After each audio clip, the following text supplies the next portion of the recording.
Dragon boat championship 15 नवंबर से और 18 नवंबर तक हिमाचल के चंबा में होने जा रही है। तो आजकल मंजीत जी सोनिया विहार वाटर स्पोर्ट्स क्लब पर सुबह शाम ड्रैगन बोट की प्रैक्टिस करा रहे हैं। तो मंजीत जी के बारे में बता देना चाहता हूँ। मंजीत जी दिल्ली DKC के सेक्रेटरी हैं और साथ ही साथ अपने सोनिया विहार वाटर स्पोर्ट्स क्लब पर सीनियर कोच हैं, जो अपने मार्गदर्शन में यहाँ बच्चों को प्रैक्टिस कराते हैं, जिसमें हमारी क्याक और कैनोइंग, ड्रैगन बोट, कैनो पोलो शामिल है। यहाँ के ये महत्वपूर्ण गेम है। हम उनसे ड्रैगन बोट के बारे में कुछ महत्वपूर्ण सवाल जानना चाहेंगे।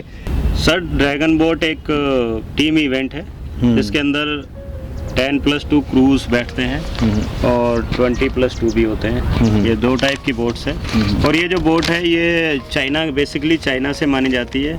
और अगर इसकी हिस्ट्री में जाएं तो ये 2000 साल पुरानी गेम है, जो कुछ वहाँ के ट्राइब्स इसको करते थे और इसको एक फेस्टिवल की तरह बनाते थे। ये जो ड्रैगन वहाँ पर एक जीव होता है चाइना में, जिसकी वो पूजा भी करते हैं और उसके लिए उपलक्ष्य में उसको खुश करने के लिए, ताकि बारिश हो सके, वहाँ पे समृद्धि आए, किसानों की खेती अच्छी हो, तो इस करके वो ना फेस्टिवल बनाते थे।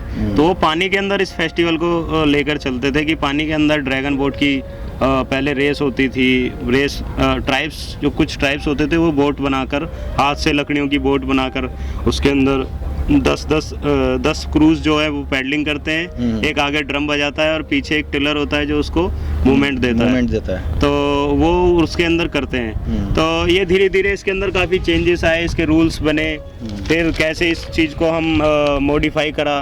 तो ये 1976 के बाद से इंटरनेशनल इवेंट रहा और एशियन चैम्पियनशिप, एशियन गेम्स में इसको इंक्लूड किया गया और अभी वर्ल्ड में कई देश जो है इसमें पार्टिसिपेशन कर रहे हैं। अच्छा, ड्रैगन बोट की रेस की बात करें, उसकी प्रतिस्पर्धा की बात करें तो इसमें 200 मीटर, 250 मीटर और 1000 मीटर, 500 मीटर एंड 2000 मीटर तक होती है। तो इसमें क्या वेरिएशंस होते हैं?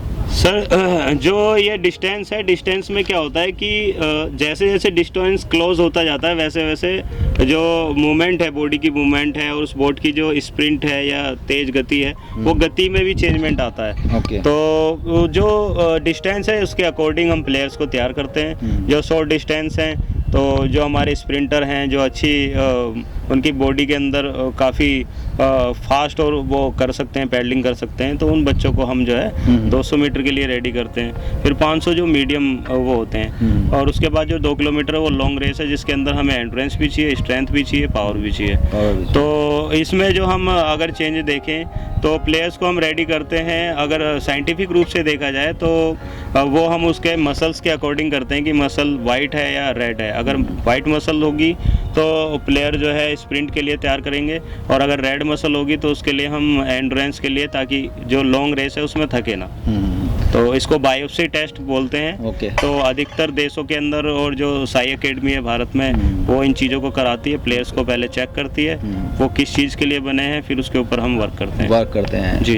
ड्रैगन बोट काफ़ी पॉपुलर खेल बन चुका है पूरी दुनिया में। तो इंडिया के अलावा और ये किन मतलब कंट्रीज़ में है प्रसिद्ध? देखिए, जैसे मैंने बताया अभी कि चाइना के अंदर तो हर गली मोहल्ले में इस गेम को बहुत बड़े लेवल पर खेला जा रहा है। लेकिन हांगकांग और उसके बाद में अब कनाडा, अमेरिका, ऑस्ट्रेलिया, ये जितने रूस, इनकी बड़ी बड़ी टीमें बन चुकी हैं, ये प्रैक्टिस कर रहे हैं। एशियन गेम्स में भी अच्छा रिजल्ट है, एशियन चैम्पियनशिप में। लास्ट टाइम हमारे प्लेयर्स जो इंडिया के गए थे, इंडिया टीम को रिप्रेजेंट किया था, एशियन चैम्पियनशिप में हमारे मेडल भी रहे हैं और एशियन गेम्स में भी हमारे मेडल रहे हैं। जी, ठीक है। इसी के साथ साथ आप ये बताएं मंजीत जी के ड्रैगन बोट के लिए जो पैडलर्स हैं, सभी पैडलर्स, उनकी संख्या कितनी होती है और उनका चयन आप किस आधार पर करते हैं? देखिए, जो 10 सीटर बोट है जिसके अंदर 10+2,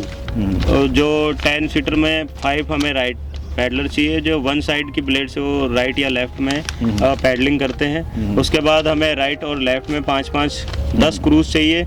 एक आगे ड्रमर होता है जो ड्रम की बीट बजाता है, जिसके अकॉर्डिंग बोट आगे जाती है, और एक पीछे टिलर होता है जो बोट को डायरेक्शन देता है कि राइट में ले जानी है, लेफ्ट में ले जानी है, सीधी रखनी है। क्योंकि जो 200 और 500 मीटर की जो रेस है वो तो हमने सीधी फिनिश करनी होती है, लेकिन जो 2 किलोमीटर की रेस होती है तो उसके अंदर क्या होता है, 4 सर्कल होते हैं। मतलब पहले बोट सीधी जाएगी, फिर उसको राउंड राउंड राउंड, तो वो पूरी की पूरी टिलर के ऊपर उसका दामनदार होता है। अगर टिलर ने जरा से भी गलती करी तो रेस जो है हम हार जाते हैं जी। अच्छा, टेक्निक्स की बात करें तो बोट के आगे के पैडलर्स, पीछे के जो पैडलर्स हैं, उनका क्या कॉम्बिनेशन होना चाहिए? जो अगर हम इसकी टेक्निक को देखें तो हमारी बॉडी की जो मूवमेंट्स होती है, ये 3 प्रकार की हम एक्सरसाइज करते हैं, आइसोटोनिक, आइसोमेट्रिक और आइसोकाइनेटिक। तो जो हम ड्रैगन बोट के अंदर यूज़ करते हैं आइसोकाइनेटिक, क्योंकि वाटर स्पोर्ट्स है और वाटर स्पोर्ट्स में साइकिलिंग प्रोसेस चलती है। अगर हम कैनोइंग में भी देखें, कयाकिंग में भी देखें, सेम उसी तरीके से ड्रैगन बोट में भी साइकिलिंग प्रोसेस होती है। जब तक प्लेयर्स ने अगर स्टार्ट लिया तो जब तक वो फिनिश नहीं होगी, रेस कंप्लीट नहीं होगी, तब तक उसे पावर, पैडलिंग, साथ में एंड्योरेंस और स्ट्रेंथ देनी पड़ेगी जी। तो इसके अंदर जो होता है कि पहले जो सबसे आगे बैठते हैं क्रूज, वो थोड़े से शॉट मार के पहले स्टार्ट लेते हैं, ताकि जो पीछे और जो पीछे उसके पीछे बैठे होते हैं वो स्ट्रेंथ और पावर देते हैं। इसके अंदर पूरी बॉडी का मूवमेंट होता है, वन साइड ब्लेड चलती है राइट और लेफ्ट में। तो जो ब्लेड चलती है हम पानी के अंदर सीधा डाल के बॉडी का मूवमेंट लेते हैं। अपर बॉडी इसके अंदर यूज़ होती है, हमारे ट्राइसेप्स, बाइसेप्स और हमारे कोर मजबूत होनी चाहिए, जितनी भी हमारी ट्रंक है वो रोटेशन होनी चाहिए। उसके बाद हमें थाई से भी पुश देना पड़ता है, तो बोट के अंदर हम पुश देते हैं, जिससे जर्क आता है, बोट आगे चलती है। जैसे मंजीत जी ने बताया कि पैडलर्स के स्ट्रोक रेट और टाइमिंग में ये फ़र्क होना चाहिए, इन चीज़ों का सारा हमें ध्यान रखना चाहिए।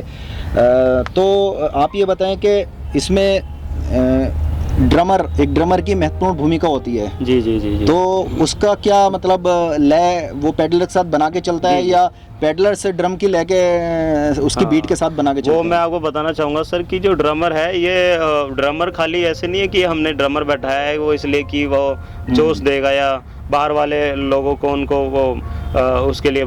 ये जो ड्रमर होता है इसकी बीट होती है, वो बीट के अकॉर्डिंग क्या होता है, पैडलर्स को पैडल मारना होता है। अगर ड्रमर को पता होना चाहिए कि हमने कहाँ बीट कितनी फास्ट लेनी है, कितनी स्लो लेनी है। अगर बाई चांस हमें 200 मीटर की रेस है तो पैडलर को फटाफट स्टार्ट उठाना और उसको फिनिश कराना है, तो उसने पता होना चाहिए कि हमने पैडलर को कहाँ स्टार्ट उठाना और कहाँ डाउन करना है। ऐसे ही 2 किलोमीटर की रेस है, अगर हमारे ड्रमर जो बैठे हुए हैं, अगर उन्होंने ड्रमर की बीट जो है वो लॉन्ग की जगह शॉर्ट कर दी और फटाफट ड्रम बजा दिया, तो जो हमारी 2 किलोमीटर की रेस है वो कंप्लीट नहीं हो पाएगी और जो प्लेयर्स हैं वो थक के बैठ जाएंगे।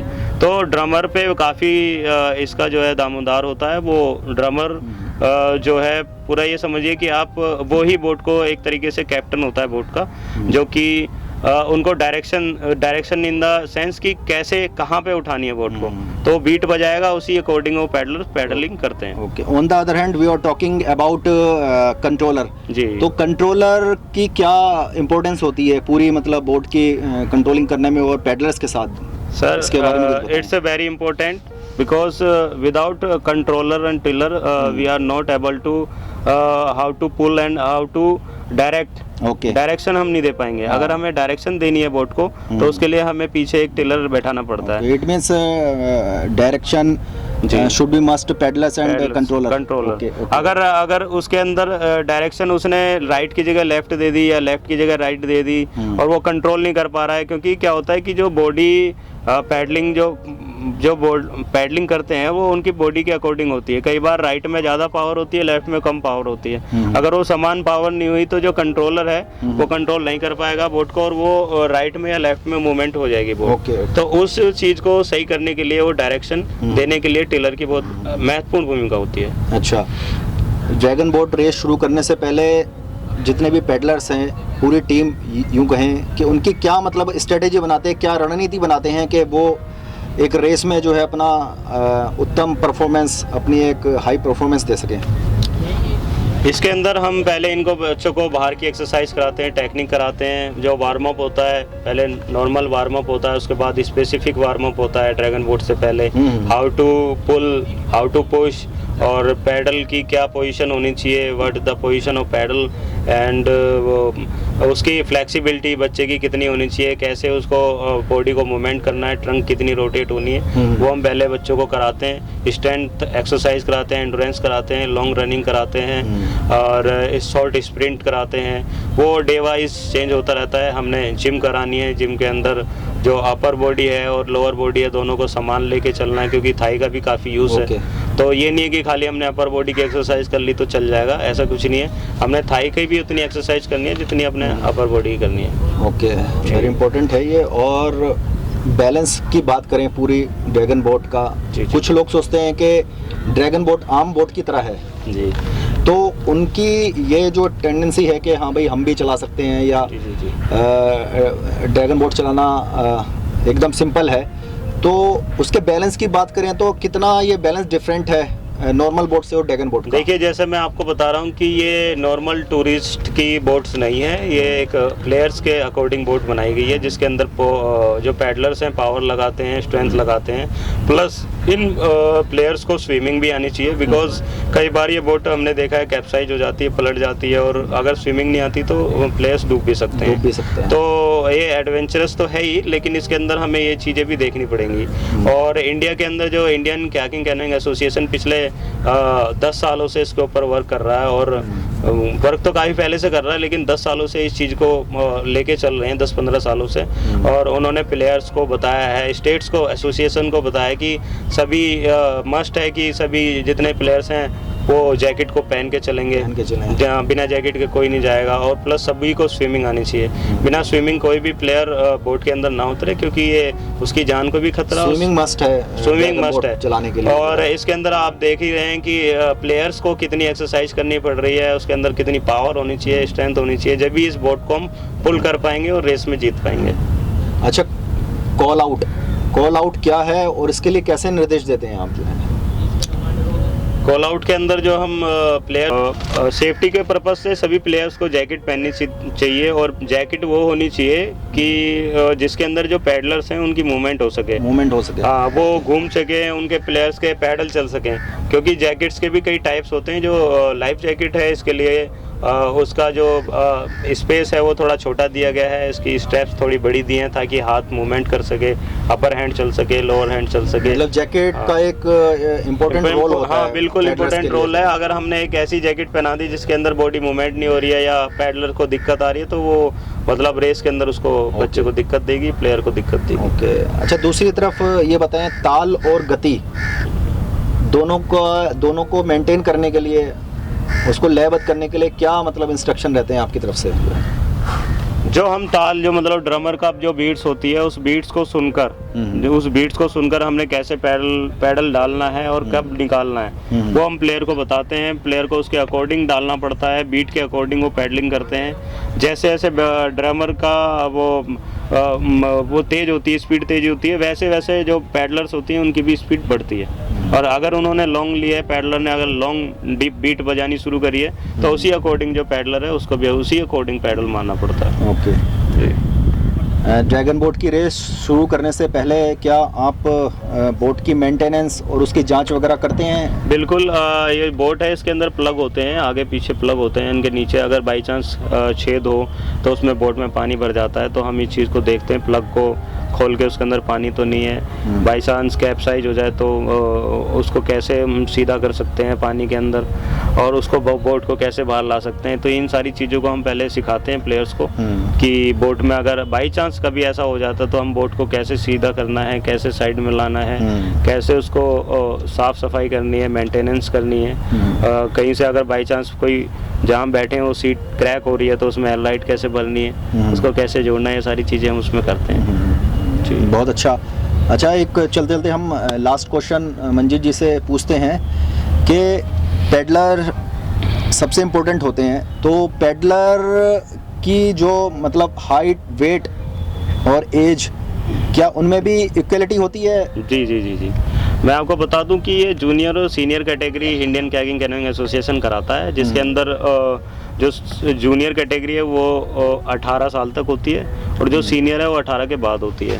इसके बाद एक कैटेगरी और है जिसको मास्टर्स कहते हैं, वो 35 to 40 होती है। जो मास्टर्स की बोर्ड्स होती हैं वो थोड़ा एज जिनका अप होता है उनके लिए होती है। तो ये जितने भी इवेंट्स होते हैं सभी ICF के अकॉर्डिंग होता है। इंडियन कायाकिंग कैनोइंग एसोसिएशन मान्यता प्राप्त है इंटरनेशनल कैनो फेडरेशन से, और यही इंडिया के अंदर ऑर्गेनाइज करता है जितनी भी ड्रैगन बोट की चैंपियनशिप हैं। और उसके बाद हमने एशियन चैंपियनशिप के लिए या एशियन गेम्स के लिए जो टीम पार्टिसिपेट करती है वो इन्हीं के अकॉर्डिंग करती है।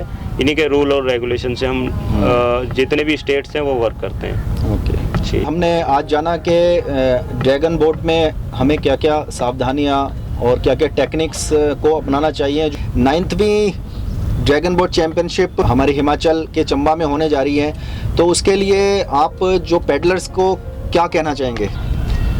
पैडलर्स को मैं और अपनी स्टेट एसोसिएशन से एज ए सेक्रेटरी मैं कहना चाहूँगा कि सभी प्लेयर्स के पास कार्बन पैडल होने चाहिए, सभी प्लेयर्स के पास जैकेट होनी चाहिए, इट्स अ मस्ट। और उसके बाद जितने भी प्लेयर्स हैं अगर वो क्रूज़ प्रैक्टिस करना चाहते हैं तो उन्हें स्पीड, एंड्योरेंस, फ्लेक्सिबिलिटी, स्ट्रेंथ सभी की एक्सरसाइज करानी मस्ट है। उसके बिना हम कर नहीं पाएंगे।